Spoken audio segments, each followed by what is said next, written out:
Perfect. Okay. Well, in the interest, we've got a lot of ground to cover this afternoon. And so in the interest of getting through quite a lot of interesting material this afternoon, I thought we might as well just dive right in. My name's Andrew Tabor. I'm a Senior Forestry Officer here at FAO, and I lead the Social Forestry team. And I'm going to lead you on a rapid tour of the work that we do and draw some examples from different countries of the world, in particularly India, towards the end of my presentation. I would add that one of the forestry officers, Safi Agarwal, is here in the audience. She is from India and has a great deal of experience with some of the issues. So if you want to talk with her later or at the conclusion of my remarks, please feel free. She's where the knowledge lies on this particular one. So I lead the social forestry team, which is about 10 people here at headquarters, and we've got a wide set of responsibilities within our team, which include community-based forestry, forest food security nutrition, small and medium enterprises, forest producer organizations, forest tenure, indigenous peoples. We also have within my team the thematic focal point for gender and also for education. So we've got where sort of people and forests come together. A lot of that is parked in my team's work. If I were to define the challenge for us, it's how and under what conditions can and will forest communities build their own prosperity and build vibrant communities and so on, and at the same time contribute to a whole range of global public goods, things that world society, national societies need, which include forest products and services for their own economic development, but also healthy and restored ecosystems, biodiversity and ecosystem services, resilience, climate change mitigation, and also conserve their extraordinarily valuable human heritage and traditional knowledge. We work with countries and other partners to advance solutions across the range of issues that I mentioned earlier. I think in the interest of limited time for presentation, I'll dive into the next slide, and into a much more in-depth story about one aspect of our work, which is social community-based forestry. The social forestry concept puts people at the center of forest management and conservation, and it recognizes that most governments do not have the capacity to manage forest resources alone.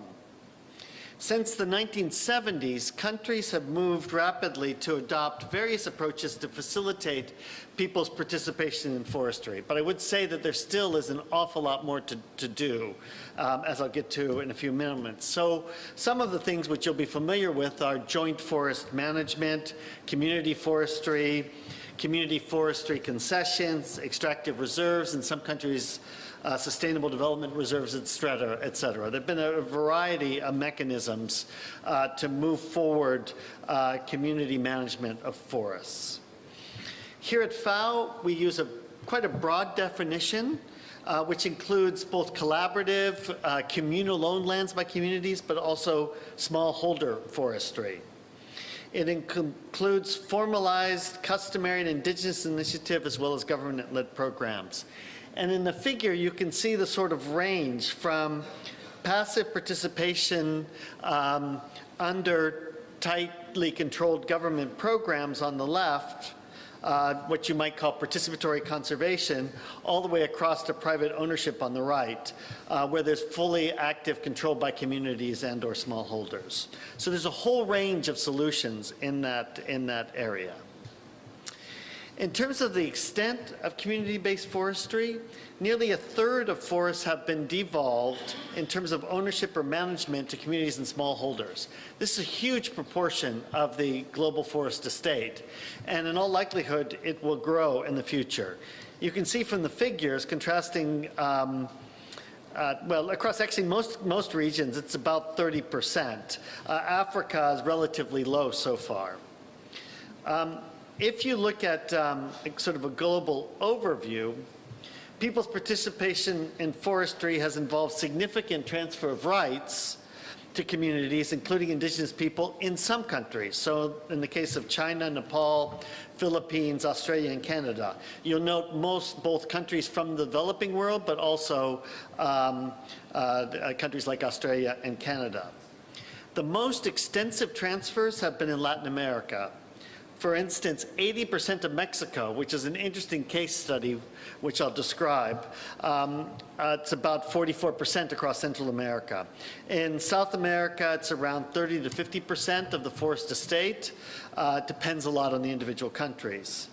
In Europe, smallholder forestry is the dominant tenure system for much of the forest areas outside of government forests, protected areas, and so on.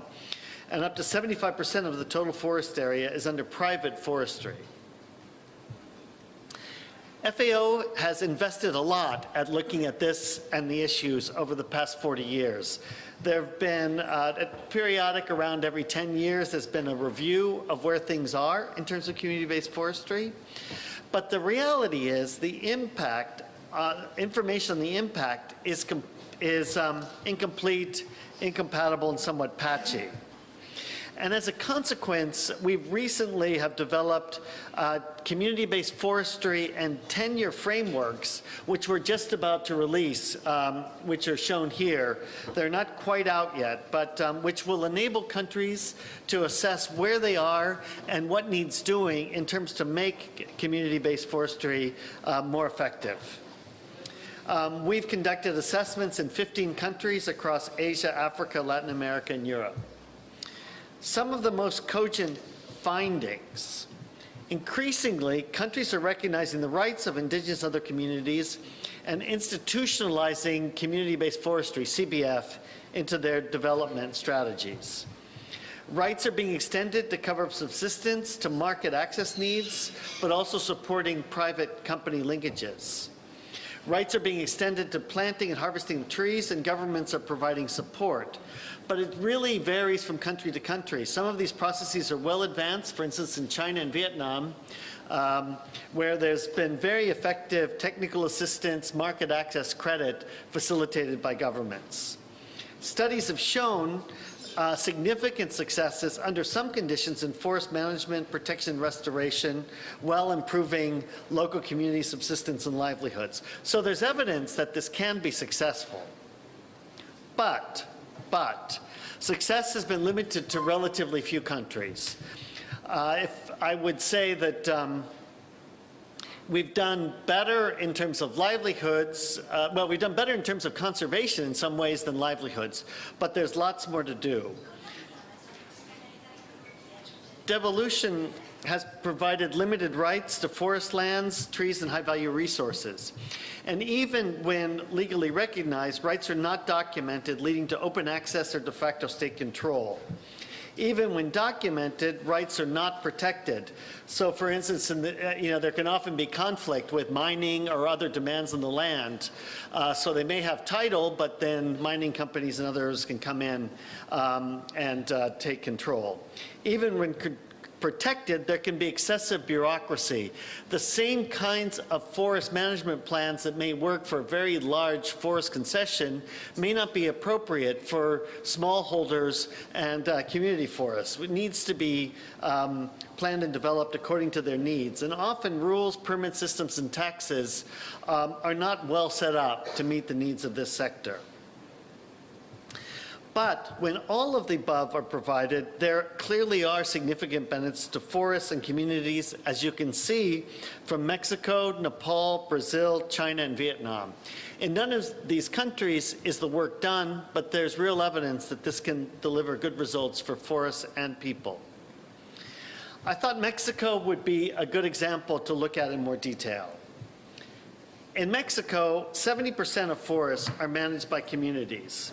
There's been a long legal process starting in the 1920s of land reform, and I won't walk you through all of the details here, but it's moved from reducing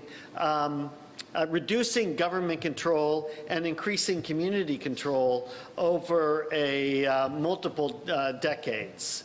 In the 1990s, management rights were handed over fully to communities. There have been pilot projects in a number of areas in the country.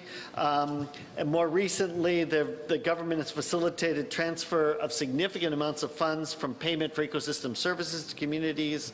And now under climate change, the climate change law at national level will allow communities to benefit directly from REDD+ funding. Overall, there's been this metamorphosis of the government role from controller to facilitator to enabler. And there's been significant restoration of degraded forests and reduction in national deforestation by more than 50% over a 20-year period. Actually, flora and faunal diversity in community forests can be higher than in natural forests. And I can say from my own experience in other parts of Latin America, my area of expertise, I've seen the same pattern. In protected areas, you can find overhunting, you can find wildlife populations depleted, whereas in surrounding areas under community management, sometimes you get surprisingly higher levels in some cases. It's very context specific, but it can work. In terms of social impact, improved community facilities, health, schools, roads, buildings, a whole range of facilities can be improved. There can be reduced out-migration by the young.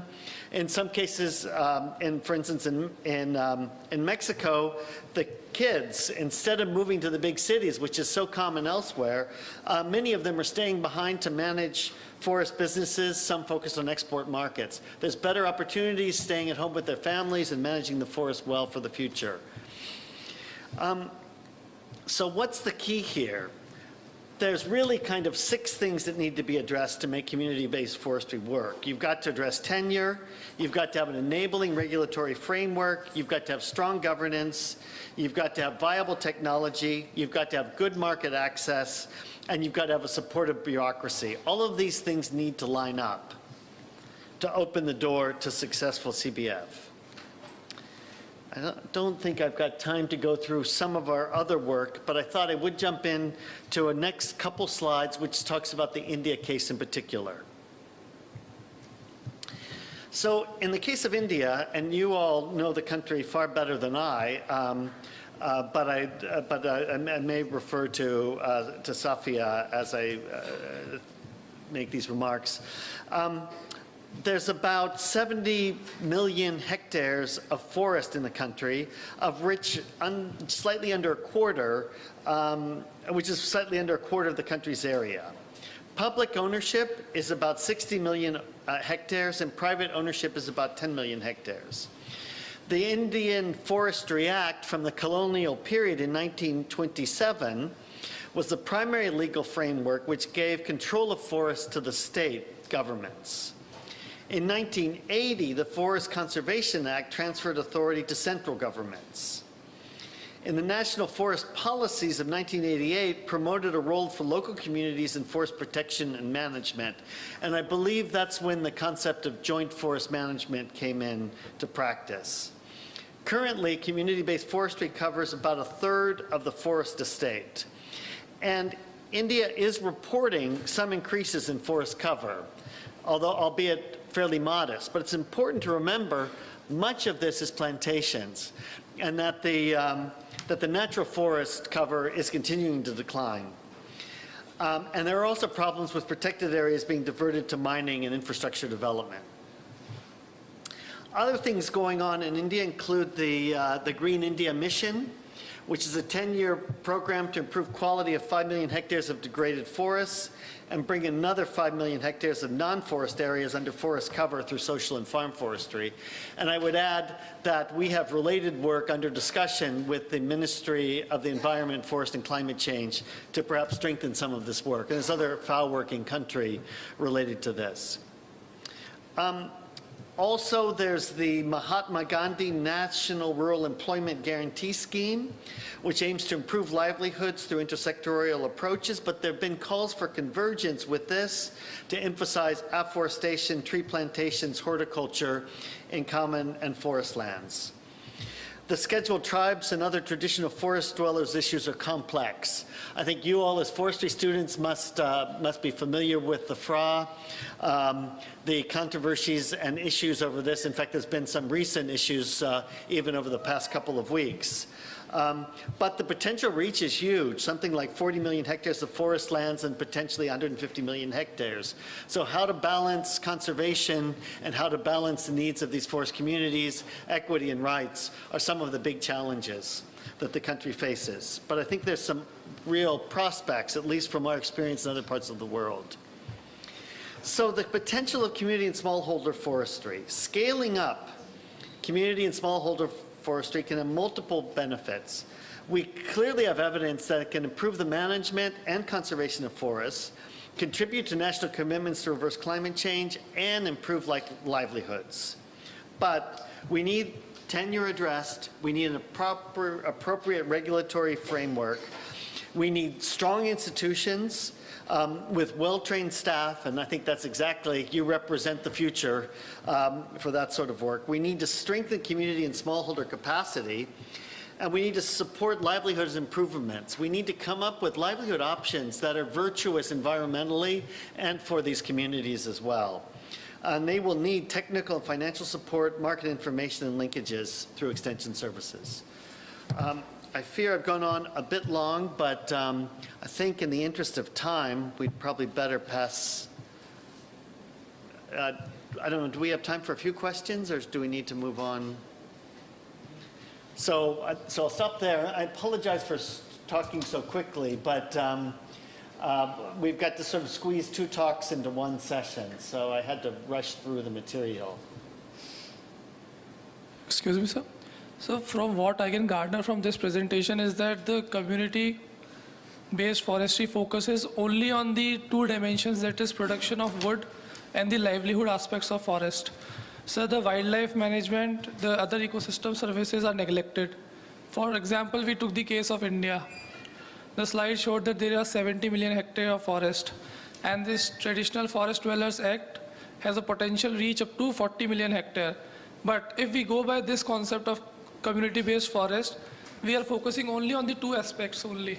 So this may eventually degrade the forest if we focus only on 2 aspects and don't take the holistic view of the forest and all the aspects it covers. So isn't this approach incomplete? And in the initial slides, it was shown that there is a continuum which starts from public ownership and finishes at private ownership of the forest. So we are only centering around wood production, logging, and livelihood. I think you touch on one of the key challenges, and I glossed over it in the interest of time, but I think what you point to is one of the key challenges. There clearly is evidence that under some conditions, community-managed lands can both produce timber, non-timber forest products, a range of other services, including ecosystem services, and better protect biodiversity, So you can have your cake and eat it too, if you like, improving livelihoods and better protecting forests and so on. But it's going to require getting all of the things lined up correctly. But the case in Mexico, forest cover is increasing, and I talked to colleagues there. There are good wildlife populations in community forest areas. So it is possible. It's the question of getting all the pieces lined up. But you point to the dilemma. You're exactly right that that's the challenge. But I think, India is a complicated country because it's got so many people and, small area. And I think that, Safia, do you want to add anything? Yeah. Other questions or comments?